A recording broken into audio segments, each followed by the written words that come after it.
Não importa se você está na área de computação há anos ou acabou de entrar na universidade. O fato é que é sempre difícil escolher o computador certo, com o preço certo, no momento certo. E hoje, neste vídeo, eu vou responder a pergunta que mais escuto de amigos e familiares, e agora de vocês, seguidores do Instagram e YouTube. Qual o melhor PC para isso ou aquilo outro?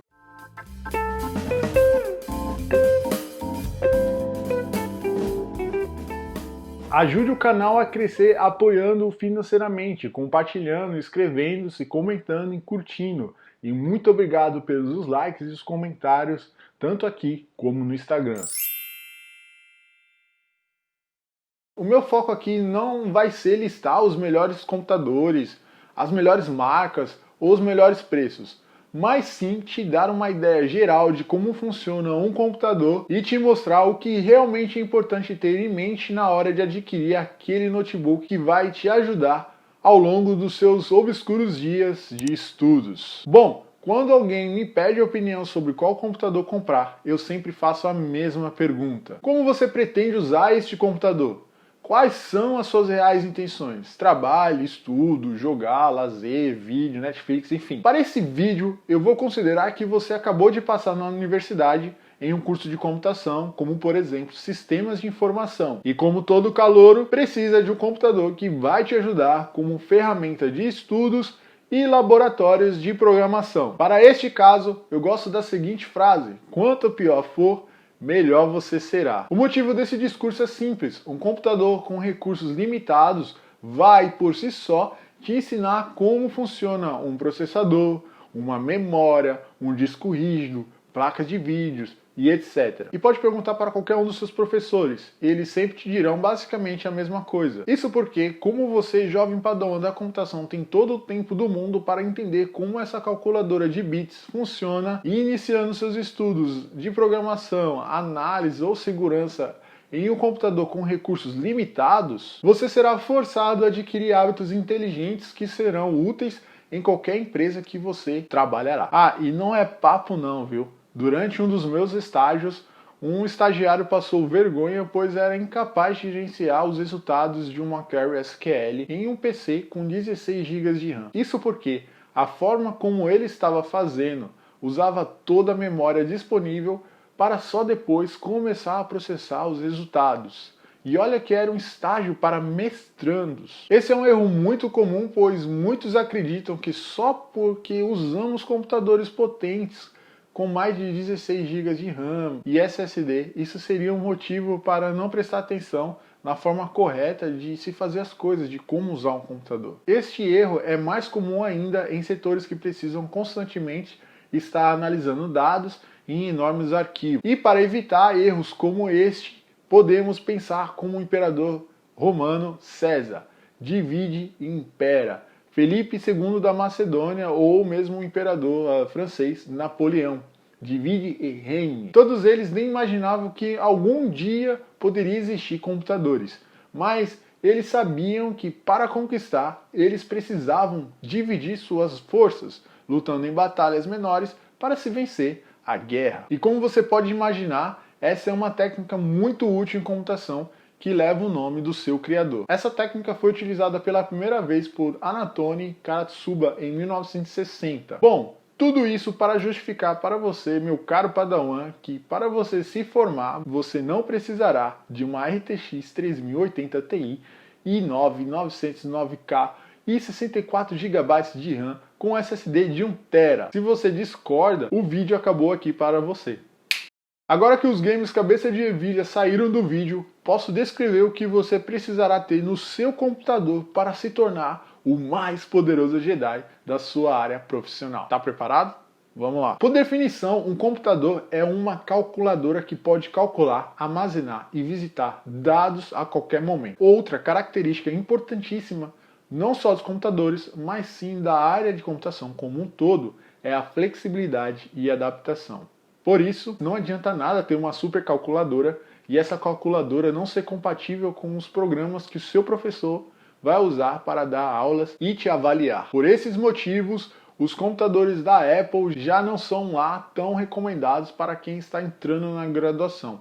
Não porque eles não vão te servir, mas sim pelo simples fato que talvez suas aulas não foram pensadas para rodar em um macOS. E por isso você terá que se virar para acompanhar o andamento do curso. Isso é muito comum de acontecer quando o professor é acostumado com o sistema operacional Windows e acaba usando softwares que só têm as melhores versões para o Windows. Ou quando a faculdade ou universidade não tem nenhum laboratório com computadores da Apple. Até porque a faculdade precisa refletir a realidade do mercado regional. Por outro lado, se o seu professor for do time Linux, Unix, seu MacBook Pro ou Air vai te ajudar bastante. No entanto, eu espero que você, dono de um MacBook, seja bem flexível e adaptativo, pois é muito difícil encontrar empresas que sentam seu parque computacional em soluções da Apple.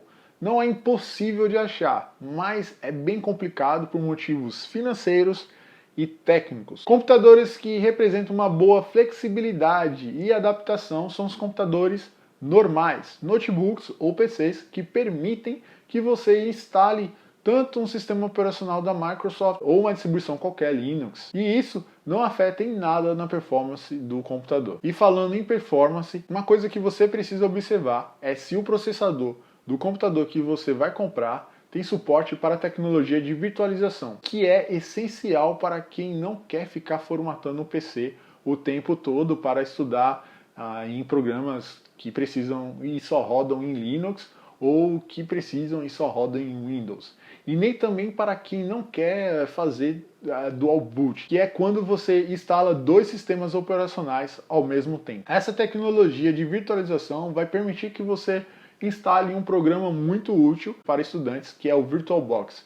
Com ele, você pode simular outros PCs, redes, computadores, testar várias coisas dentro do seu atual sistema operacional, sem bagunçar nada, sem precisar formatar, enfim, só instalando o software VirtualBox. E uma vez que suas atividades acabaram e você foi avaliado, é só clicar em excluir Virtual Machine e tudo é destruído. O seu sistema operacional continuará limpinho, rodando como antes, como se nada tivesse acontecido. E assim, você ainda aprende como virtualizar máquinas, o que já é um bom bônus no seu currículo. Falando também em processadores, você precisa observar se este é 64 bits e compatível com o Windows 10. Até porque ninguém quer aprender a programar batendo em pedras, não é mesmo? Outra coisa a observar é a frequência de processamento, que é medida em gigahertz, que é basicamente a velocidade a qual o processador do computador que você quer comprar é capaz de calcular, ou melhor, computar dados. Um intervalo aceitável é entre 2.2 e 3 GHz. Outro fator que afeta na velocidade de processamento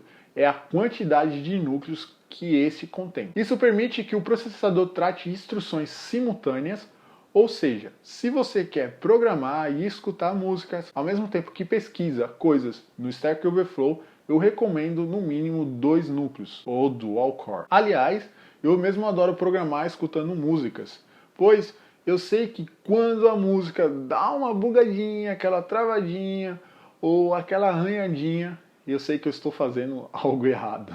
E falando em instruções simultâneas, outra coisa que você também precisa observar é o cache do processador, pois este é muito importante, porque é a memória dos núcleos. É onde o processador vai deixar os rascunhos, é onde ele vai armazenar os rascunhos ali de cálculo que ele pode vir a precisar no futuro. Isso faz completamente a diferença, né? É isso que deixa bem caro o custo do processador e, consequentemente, do computador. Mas, no geral, 4 megabytes já é mais que o suficiente. Muito de boa. Bom, para finalizar, já que eu falei do principal, que é o processador, eu não posso deixar de falar também sobre a memória e nem sobre tecnologias de armazenamento. No entanto, eu não vou me aprofundar muito, porque atualmente temos de tudo no mercado e isso é uma coisa que raramente você pode mudar quando está escolhendo um computador lá que você quer comprar. Claro, se você estiver comprando um notebook ou um PC que já vem montado. O motivo disso é porque os fabricantes já pensam no comportamento geral de todos os dispositivos eletrônicos, como tudo vai funcionar.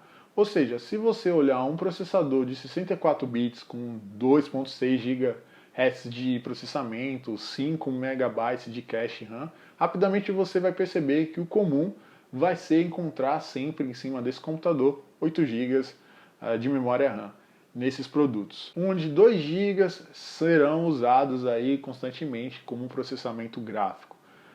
Por esse motivo, se você puder e tiver condições, tente investir em 16 GB de RAM, pois quando você for virtualizar outros sistemas operacionais, o seu computador vai ser mais generoso com o seu tempo.